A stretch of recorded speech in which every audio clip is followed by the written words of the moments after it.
Good morning from Vietnam, Paul. Thanks a lot for spending your morning to join our program and share your wisdom to our audience around the world. And on behalf of the listeners, we want to say thank you to you. Absolute pleasure. Thank you for inviting me. You came to our country 20 years ago, and things have changed a lot since the last time you came. So now you have a new friend, new family. If you decided to, come to Vietnam for a visit or something, please let us know. We would love to take you out to, to see the city and enjoy the beautiful people and beautiful food here. Okay. That's very kind of you. Thank you. Yeah, and since you came to our country before, it's very honored for our audience to have Paul to share a little bit about what he does and the works that you want to share with our audience. Would you please do that honor for us? Of course. Thank you. Yes, which means that we want you to share a little bit about who you are with our audience. Mm-hmm. So, yes. What would you like to know? Anything that you want to share with our audience. How about you? Well, I'm very happy to share anything, but obviously I don't want to talk for a long time. So I live here in Sydney in Australia. I was born and raised in the UK. I travelled quite a lot when I was growing up, and I joined a big multinational company in my 20s, and the reason I joined them was because they promised me jobs in different countries, and so I started in London and then moved to Australia for about 2 years, then back to the UK for a year, then Spain. I was running a business in Spain for about 3 years. Then I was running another organisation in Portugal for a year, Japan for about 3.5 years. And by the time we got to Japan, I'd had 4 children born in 4 different countries: UK, Spain, Portugal and Japan. We had a child born in Japan, and we decided it was time to settle down somewhere, and settle down in Australia. And that was about 20 years or more now. I formed my own company about 18 years ago, and I've been working in the leadership development and coaching and change space ever since. We're working mostly in the corporate space, but also with not-for-profits and other types of organisation. So I'm now here in Sydney, Australia, very happily sitting talking to you with a lovely blue sky. Thank you very much. Thank you very much. You have an amazing journey that and your work's been featured by our friend Jonathan Passmore. So that's why we had a chance to know and connect with you, and you introduced your journey of traveling the world, helping leaders get better in less than 3 minutes, Paul. And that's not fair for our audience. Okay, so the conversation that we are having today is to drill down to your journey and then get more wisdom out from there to share with our audience. So let's travel time together. How does that sound to you? Sure. All right, I'll lead the way, okay, and I'll ask questions. So you came to my country. I'm not sure if you came to Da Nang city. That's where I was born. So it's a small city in the middle of the country, and it was very poor 40-something years ago. So we might have electricity one night, and the next night or so we didn't have electricity. So at night it's dark. So when the moon rises, it's beautiful. And my first dream about the world and the works that I'm going to do is going to be an astronaut and travel into the moon, see how bright and beautiful it is up there. Right? But life did not give me any opportunity to do that, Paul. Okay, so it took me to a very different directions. So I want to travel time to bring you back into when you were very little, and want to know what was the first dream about that you have about the works that Paul is going to bring and offer to the world. I had no idea what I wanted to do when I was younger. I remember when I was very young, my grandmother said to me, "What would you like to do when you grow up, Paul?" And I said, "I'd like to retire." And I think that was because my dad, he worked in corporate, and whenever he came home in the evening, he was very grumpy and didn't seem very happy. And so that wasn't a world that I really wanted to go into. And when I left uni, I didn't know what I wanted to do then either. But I did a psych degree. I knew I wanted to do, I was interested in people, interested in psych, and that's why I did psych degrees and I did PhD in psychology. But I found doing a PhD was very intense and somewhat boring. And I wanted to do something that was more social and more creative. And that's why I joined this multinational, because I joined them to do marketing. And in those days, they recruited you on the basis of who you were, not what you'd done. And I actually had no marketing qualifications. But I studied those while I was working for this organization. And I worked for that organization in leadership roles in the countries that I talked about. By the time I got to Japan, all of the businesses I worked in were new startup businesses and turnarounds. And those are quite intense environments for people. And the company I was working for, when I was working in Japan, we worked kind of in a little peer group with other startup and turnaround businesses all over the world, like China, Poland, Venezuela, Russia. And the company didn't really do terribly well in many of those countries, and because company wasn't really managing the people space very well. And it comes back to talking about my dad. There's a lot of stress in organizations, and there's not, or my perception was, in that big multinational, there were a few really good leaders, but the majority of people weren't great leaders. And so I taught my way out of a line role, out of a leadership role, and I taught myself into the global OD function in London.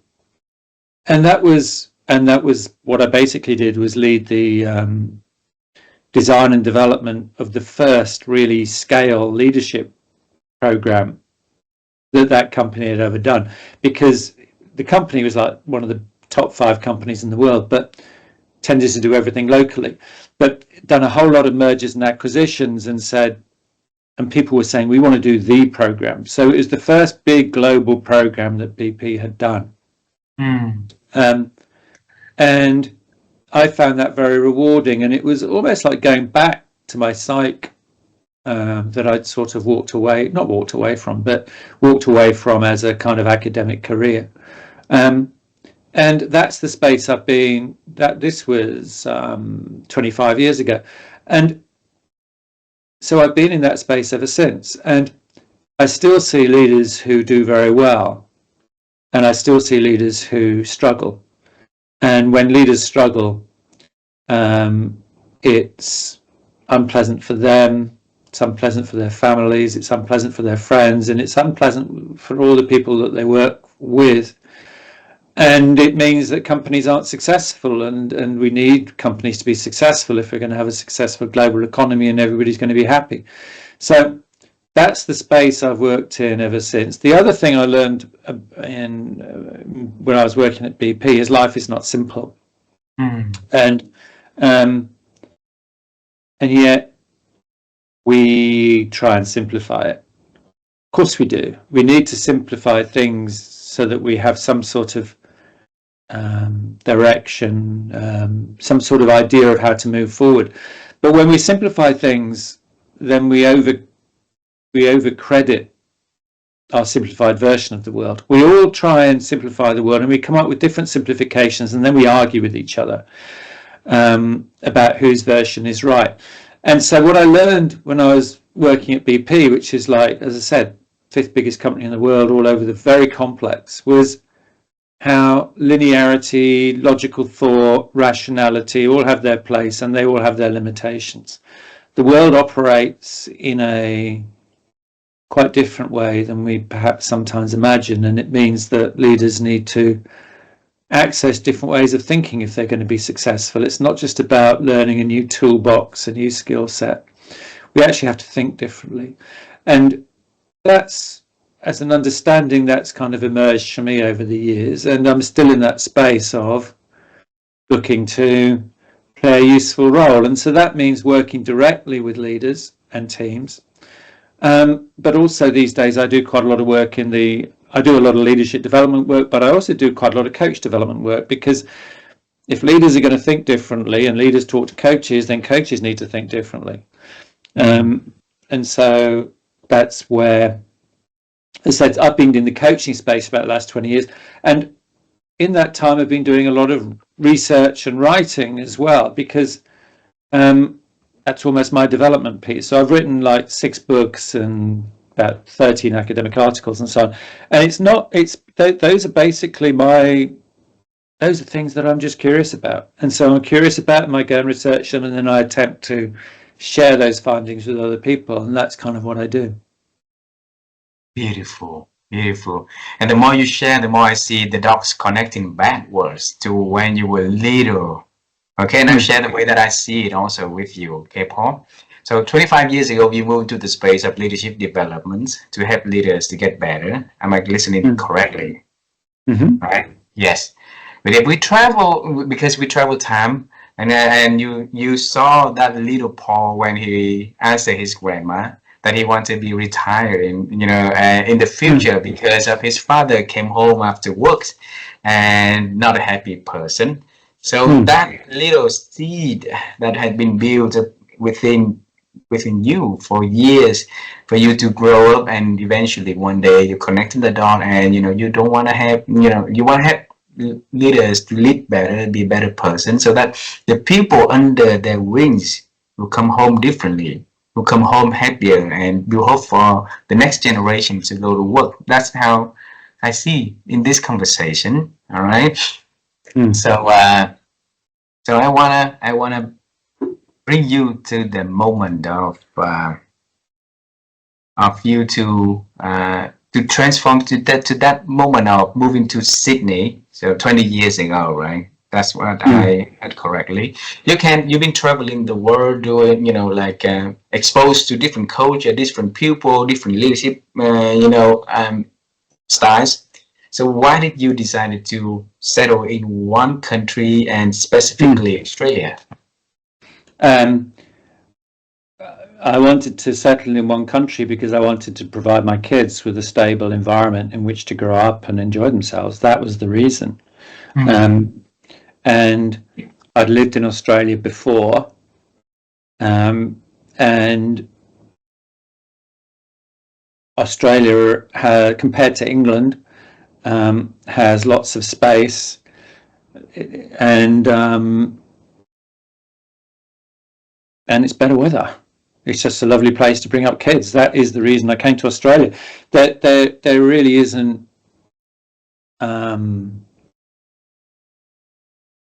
It's not a great place to come professionally. Australia is it's a very long way from anywhere else. So the reason I came to Australia was purely for family reasons. But I enjoy being in Australia. I enjoy living in a country that's close to Southeast Asia. And of course, the world's become more global anyway. And I'm speaking to you. You're not in Australia. And I've just been to the UK, and you build up relationships. And of course, a lot of the business we do these days is virtual. It still means getting up at odd hours. But yeah, I didn't come to Australia for professional reasons. I came to Australia for family reasons. And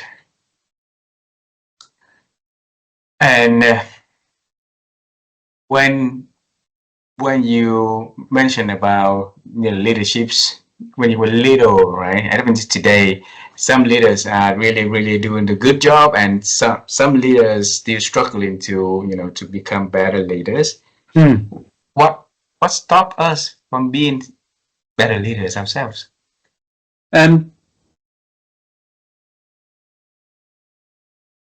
well, one thing that can get in the way is what I talked about before, and that's this linearity and belief in logic and rationality. So in many organizations, you are told how to be a better leader. You may have a competency framework and it's got however many competencies on it, and you're told if you get good at these skills, then you'll be a better leader, and you can learn those skills. That's a very simplistic way of thinking about leadership. Not only is it simplistic, it's a way of thinking about leadership which basically externalizes the decision as to what it is that you need to do. So there's an irony to that. There's an irony that in some leadership programs you'll get told, for example, that authenticity is a good thing, being yourself is a good thing, and then it tells you how you should lead. There's an irony in that. So there's even it's worse. There's a kind of coercive energy to that. We're going to take these leaders and put them on a leadership program and tell them how to do it our way, but of course we want them to feel it's their way. It's somewhat unwittingly manipulative. So if I want to be a better leader, then, and this isn't purely logical and rational, this links to theories around adult development. This isn't something you can go and learn in a classroom, but I need to be thinking about the world differently here, not just here. It's not just I get it intellectually. There's just a different way of thinking, and that I kind of almost transcend my world and I see what's going on here. And I see that there are people telling me how I should be leading. And by the way, there are millions of books written about leadership, and they all tell you how you're supposed to lead. Well, ultimately, we need to recognize that there are lots of different ways of leading. When I ask people who are the really great leaders you've worked with in your career, the answer is usually not very many. It's usually enough to fit on the fingers of one hand. But if you think about those leaders, what did they have in common? They probably did have some stuff in common, but they also had differences. There is no single best way to lead.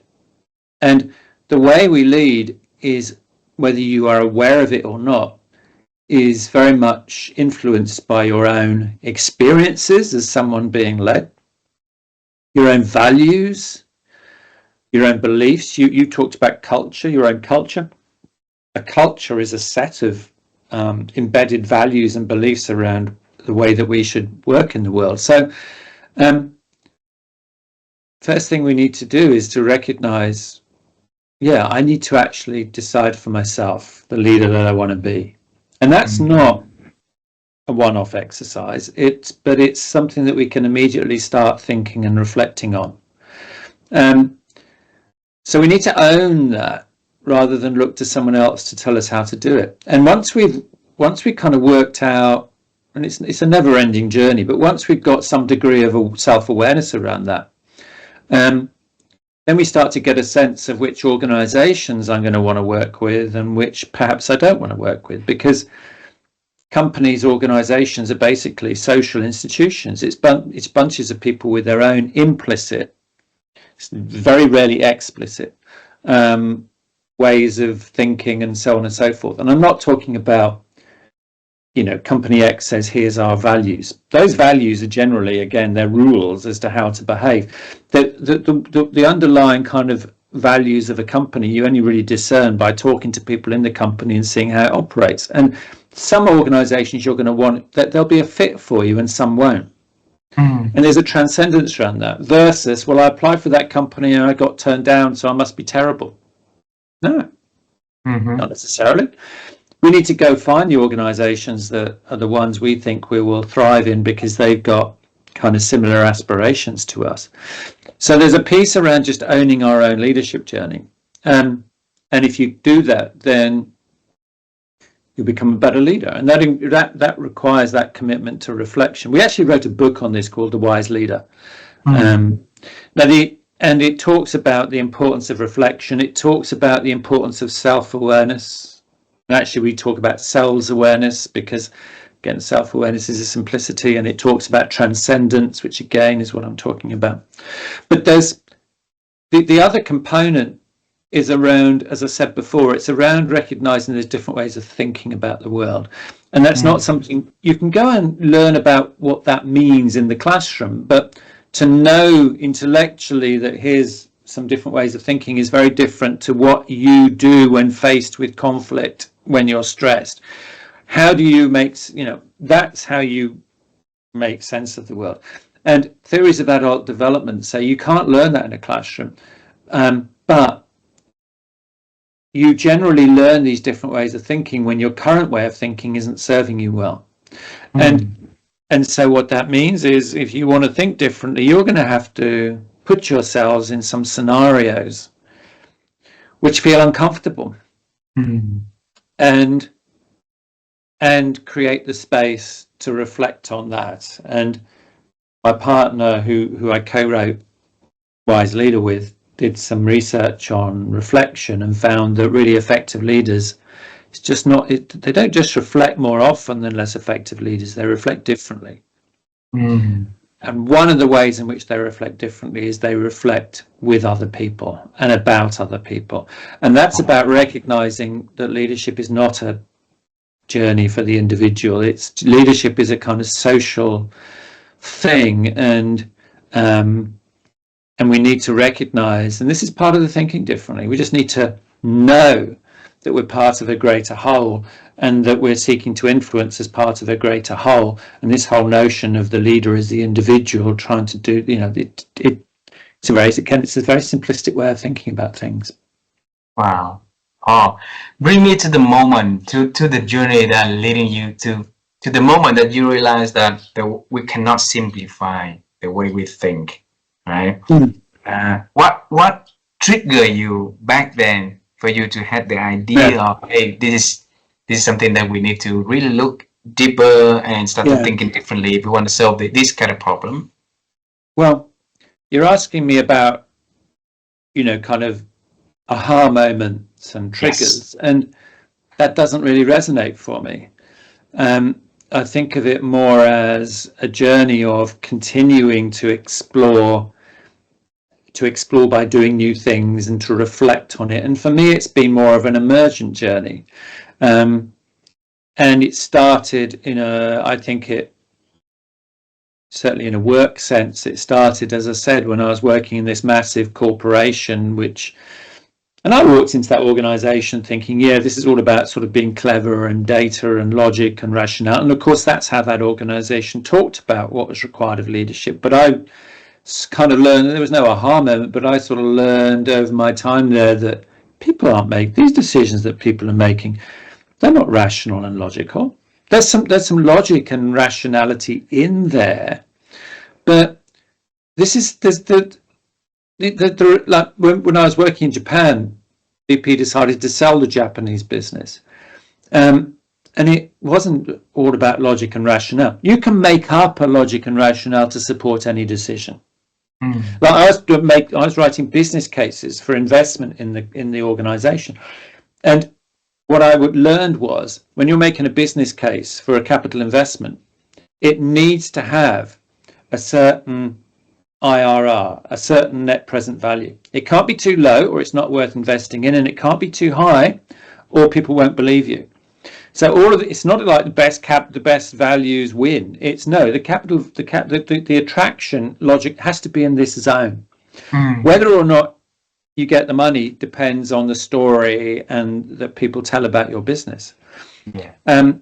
People decided to sell the Japan business, and that's because there were certain people involved and they'd had certain conversations, and a meaning had come, and a kind of clarity of story had emerged from those conversations. That's how we operate.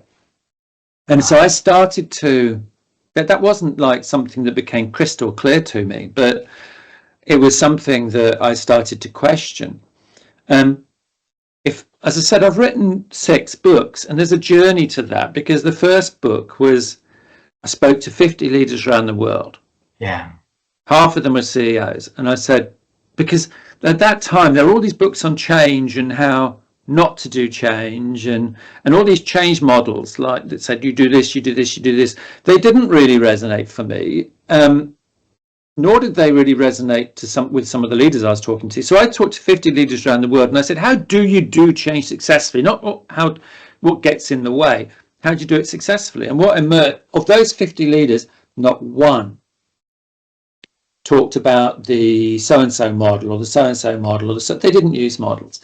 They said, essentially what they said was, without using the word, you need to engage in dialogue. And by dialogue, I don't mean conversation. I mean a very particular form of conversation, which I was familiar with, because it was part of something we thought about when we were thinking about how to make this leadership development program successful in BP. Dialogue, if you want to understand dialogue, Bill Isaacs wrote a book called Dialogue and the Art of Thinking Together. David Bohm wrote a book called On Dialogue. This is all about 25 years ago. But still, I think those are still good articulations of dialogue. And dialogue means that you recognize that you do, this is key, right? You do not have control. As a leader, you do not get to control outcomes. That's why I talk about books that are 25 years old, because that idea still hasn't really pervaded our societies. I don't know about Vietnam, but certainly in the societies where I work, you do not get to control outcomes, and that for some people is a scary thought. Once you understand it, it's not a scary thought. It's a kind of course you don't get to control outcomes, but to control an outcome, you have to control how people are thinking and behaving, and you can't control how people think and behave. But what you can do is influence. And if you want to influence, and you do influence actually as a leader, whether you like it or not, the question is, do you understand the impact that you have, and are you attempting to manage it somewhat? But dialogue is about your capacity to get out into an organization and really understand what people are thinking, saying and feeling. And people don't do that well, because they want people to be thinking a certain way. And if they're not thinking that way, then they'll say, this is how you should be thinking, instead of being curious about how people are thinking and saying what needs to be said respectfully. That's dialogue. Yeah. And so the dialogue piece came up for me, and the dialogue piece is connected with this idea that we don't get to control change. So this was another step on the journey. Now, once I started talking to people about dialogue, leaders, they went, well, dialogue is just conversation.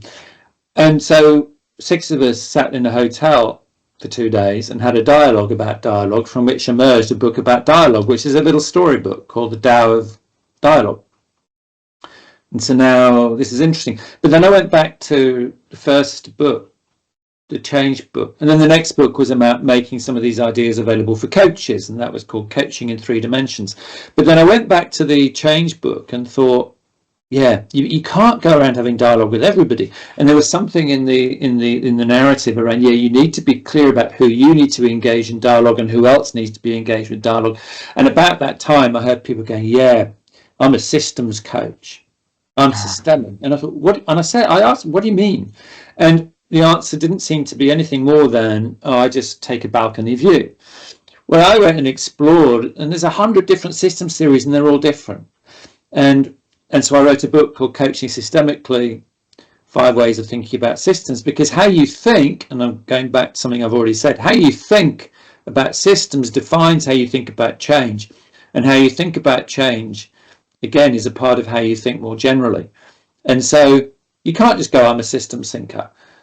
We're all systems thinkers. We all connect the dots to some extent. It's how are you thinking about the dots, which is the same as thinking, how do you think about change? And that's where the systems book came along. And of course, as you write all these books, you're doing a lot of reading and listening, and you're learning as you go. And you're doing your work. I do coaching, I do leadership development. So it's not like there's a single moment. And then we tried, Susie and I wanted to capture all these ideas for leaders. And we wrote The Wise Leader.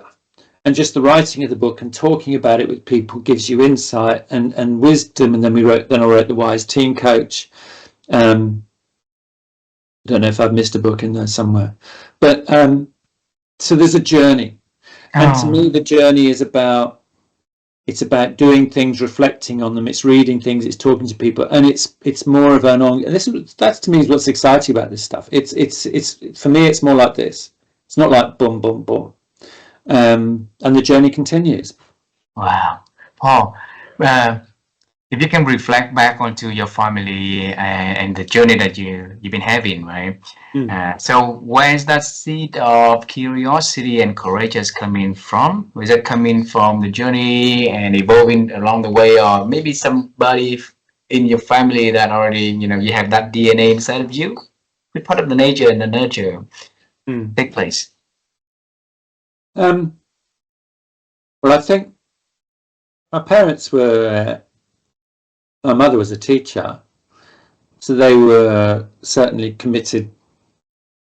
My dad did.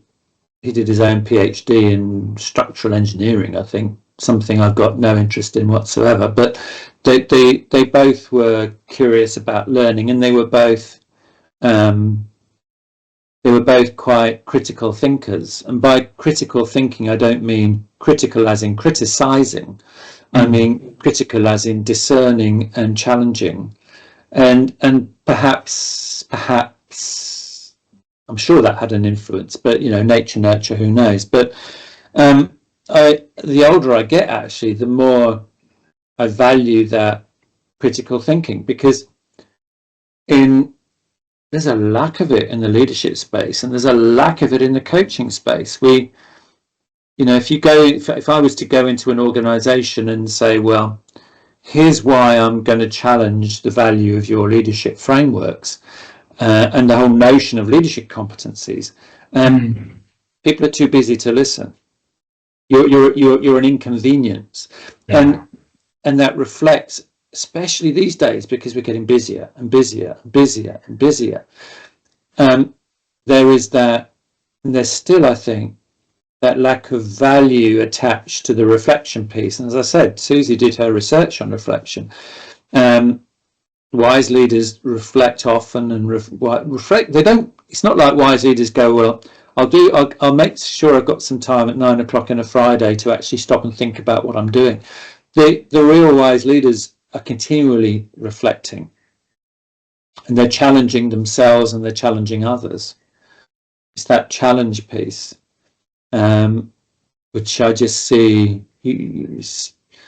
I thought we were so busy before COVID, but one of the things that happened with COVID is we all started working from home, or some of us did. And still a lot of my work's virtual, and we just get more efficient with our time and we lose some of that time that's like walking to the bus stop, or just some of that time that we probably use to reflect. We don't have as much time just to sit with a colleague if we work from home, just sit and have a chat about something. We don't call it our reflection time, but we're reflecting. We're thinking together. So that critical thinking piece to me is really important, and that commitment to learning, because that's what I get satisfaction from. It's discovery. That's one of my key values. And I see, personal perspective, the organizations I work with, it's another lens on how you can become a more effective organization. Make that time to stop and think. Encourage people to think as they're doing. It's not do stuff and then stop and reflect. You can reflect while doing. It's a mind set, and be open to the challenge.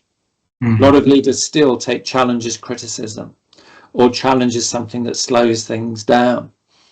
I don't know if that answers your. I can't even remember what your question was, but I love we're going with the flow like this, because that the power of reflection is that coming in right in the conversation, right?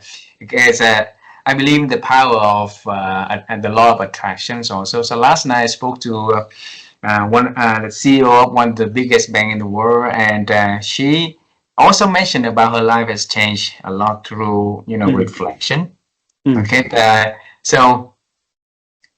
And it's not easy for a lot of us to go into that stage of self-reflecting. So, Paul, how can we, embrace self-reflections and make the best out of that? Um, well, like I said, you can do it by yourself. But Dr. Susie Skinner, she's my partner, and she did this research on reflection. One thing you can do is make time with your colleagues, whoever. This is a way to start. Just make a regular time and commit to it, to just sit down with them. If it's 1 or 2 people for an hour, if it's 4 or 5 people for a couple of hours, just sit, or an hour and a half, just sit down, take a deep breath, and share with them some of the things that are on your mind, some of the things that you're wrestling with, some of the things that you're finding challenging. Just make the time to stop and talk about them. That in itself is insightful for folks. Just sitting, hearing yourself talking about this challenging thing. There are insights to be gained just by sitting and talking to yourself. But of course, we don't generally go and sit in a room and talk to ourselves because we're worried that people will think we're a bit mad. But just sit and talk, and then hear what's going on for others as they're listening to you. You have to contract around this, because one of the things that a lot of leaders are super committed to is fixing stuff and doing it quickly. That's not the purpose of a reflection piece. It's so if you're talking and I'm listening, I'm not just listening to your problem so I can fix it. In fact, I'm not doing that at all. I'm listening to what you're talking about, and I'm making sense of it, and I'm making sure that I understand actually what it looks like from your perspective, because we've got different values and I think about things differently. So I want to know how it looks like from your perspective, and I'm asking questions, and I'm wondering about you and your values and so on and so forth, and I'm playing back what I think I'm hearing, and all of that's going to be helpful. And we're doing that for each other, and that's a mutual reflection piece. In a lot of the leadership development that's group. In a commercial thing, we call that group coaching. A lot of organizations think of group coaching as it's great because it's cheaper than paying for a coach for every individual. You're missing the point. There is an incremental value in sitting and reflecting with others, and if you're not making the time to reflect, then that's a good place to start, because you can hold each other to account. If I write in my diary, I'm going to reflect at 9 o'clock on a Friday, what happens? I don't, because something else appears in my diary. If I've made a commitment to other people to sit and reflect, then I'm being held to account. And then just watch what happens next. Do you prioritize that time or not? Because you haven't prioritized it if you keep cancelling it. It has to be a priority. It's not like reflection is something I do when the rest of my to-do list is all ticked off. No. If I believe in this, then reflection is at the top of my list and it doesn't get knocked off. But I'm not going to believe in that until I've given it a go, and I've actually, rather than listen to this strange guy from Australia, that I've actually done it and I've realized its value. I need to convince myself. But you're not going to convince yourself of its value unless you try it. How is that related to your newest book, The Wise Team Coach, just published this year? Yeah, so as I said, we wrote The Wise Leader. The Wise Team Coach is the latest book, because I've been doing team coaching for about 15 years. And one of the things that I just got this with COVID as well. COVID was good for some respects, because I was in a place where different team coaching in corporates is still quite new. But people tell me, you've got to do it this way. You have to focus on purpose. Don't worry about team dynamics, because if you get the purpose right, the team will be happy.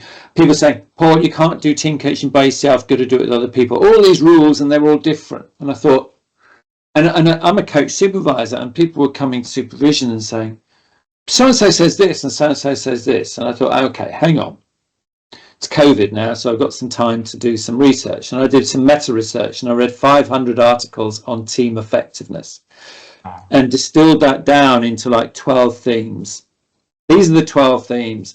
If a team wants to become more effective, it's one of these 12 areas where you need to do some work. And that was useful in itself, because a lot of these team coach training programs, they go on and they say, it's all about this, you've got to do this. And then like team dynamics, and then people go on the team dynamics course and they go and do team dynamics to teams, but that's not what they need. So it's just knowing that there's these 12 areas. So I thought, wow, that's interesting. And then, but one of the things that also came out of that was people have built these competency frameworks around team coaching. Mm. There's 3 big global coaching associations. They have their competency frameworks, and they tell you, yeah, you should do it this way or this way or this way. I looked at all the literature. There's no evidence to support the idea that to do this gives you the best outcome. There's no evidence.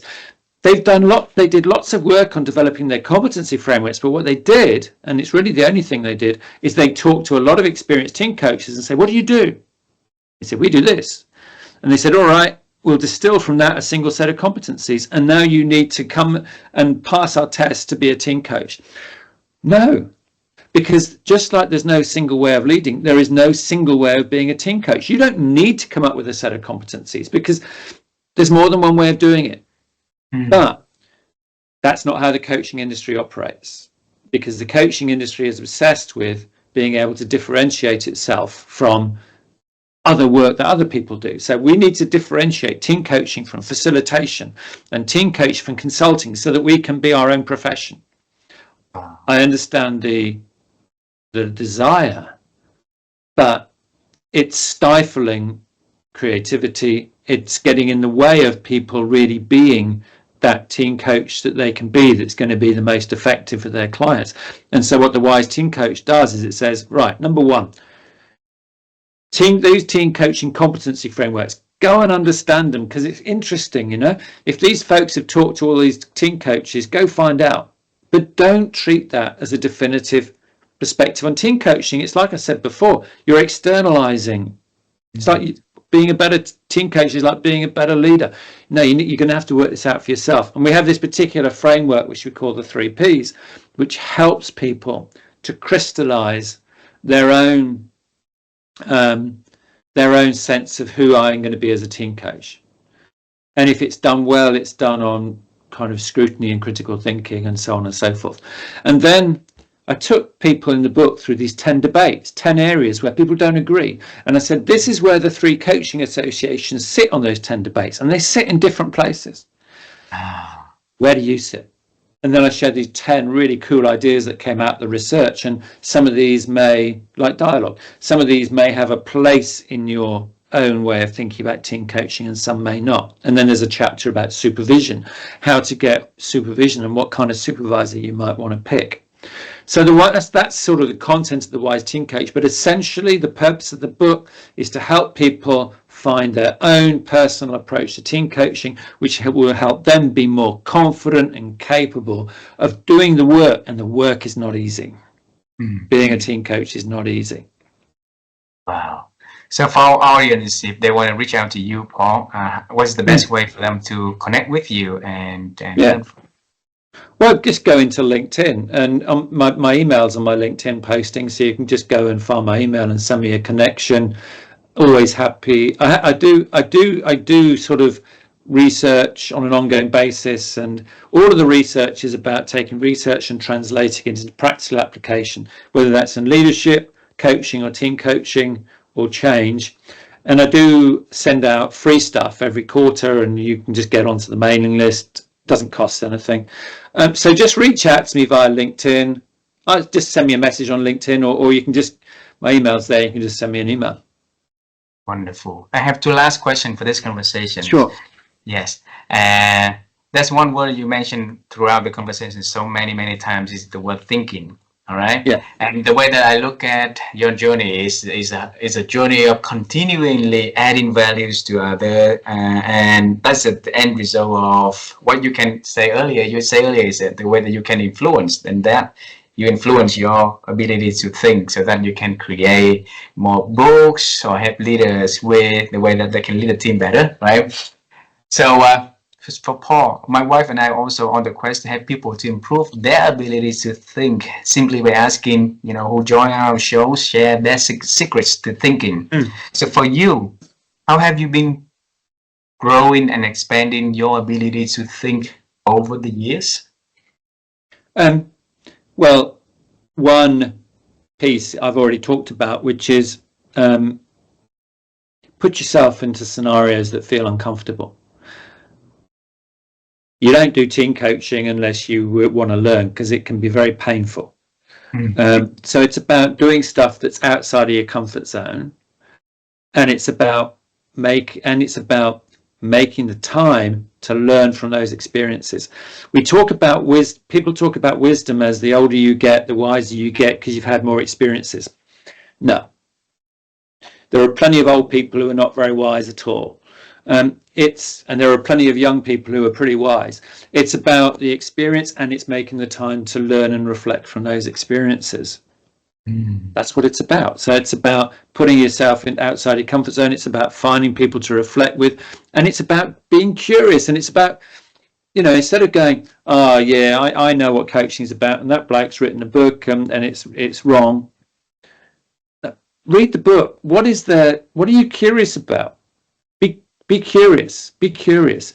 There is so much to learn out there, and you'll learn it just by being curious. And curiosity is a mindset. It's not something you put in the calendar or diarize. It's not something that takes extra time. It's a mindset, and it's a mindset that comes with those kind of later ways of thinking. It's that curiosity. If this is not in a nutshell. I'm working in an organization. It's busy, it's stressful, and someone comes out and says, Paul, you're doing a terrible job. My natural response may be to defend myself. But if I'm in that transcendental space, it's okay, help me understand why you think I'm doing a terrible job. I want to know. We call that the acid test of our kind of stage of thinking. What happens when you're in high stakes and someone really has a go at you? Do you defend yourself? And there's a part of you that will want to defend yourself. There is in all of us. But does the curious piece prevail? Because it's good to be curious. Because if you think I'm doing a terrible job through your lens, and you're someone I need to work with, I need to understand your lens. Plus, you may just have information I don't know about. Yeah. Curiosity helps us learn and develop. Beautiful, beautiful. Let's travel time the last time. Okay. Now we are going to meet your grandma. So what's her name? Minnie. She hated the name Minnie. She called herself Helen, but her name was Minnie. I called my cat after her, one of my cats, Minnie. Yeah. So let's call her Minnie because you like to call her Minnie, okay? Yeah. So let me bring you back to when you were little, and she asked you about what you wanted to do, and you said you want to be retiring, right? And now, if you have a chance to tell her about your amazing journey in the world, what is that the one thing that you're going to tell Minnie about your journey? Yeah. So Minnie says, what do you want to do and grow up? I'd say I want to be happy and I want to be satisfied. And I don't know I don't know what that looks like yet, but I know that going out there, being curious, being confident, making the right decisions, not doing stuff that I don't want to do, but being confident, making the right decisions, keep thinking, keep being curious, that I don't know what I'm going to be doing, Minnie, but I know I'm going to be happy. Wow. And what would she say? She'd look at me with a slightly puzzled expression on her face and light up a cigarette, I think. Hey, Paul, thanks a lot for a beautiful conversation to kick off our morning. And I really love this conversation. There's so much for us to learn, to reflect and think, and definitely to take away from this conversation to make us a better person if we can apply the wisdom that you share in here. And on behalf of the listeners around the world, I would like to say thank you for being so generous to spend your time to join, to share, and to write the books that help us to get and become better leader ourselves, better man and better woman. Okay. Well, thank you very much for inviting me on the show. Yeah, and I enjoyed that very much. Thank you. Thank you very much, and I look forward for the day that we are meeting each other in person. And I believe that day will come very, very soon. I'm sure also. it will. Yeah, you look me up if you come to Sydney. Yeah. Sure, absolutely. Bye, Paul. Yeah. Bye-bye. Thank you.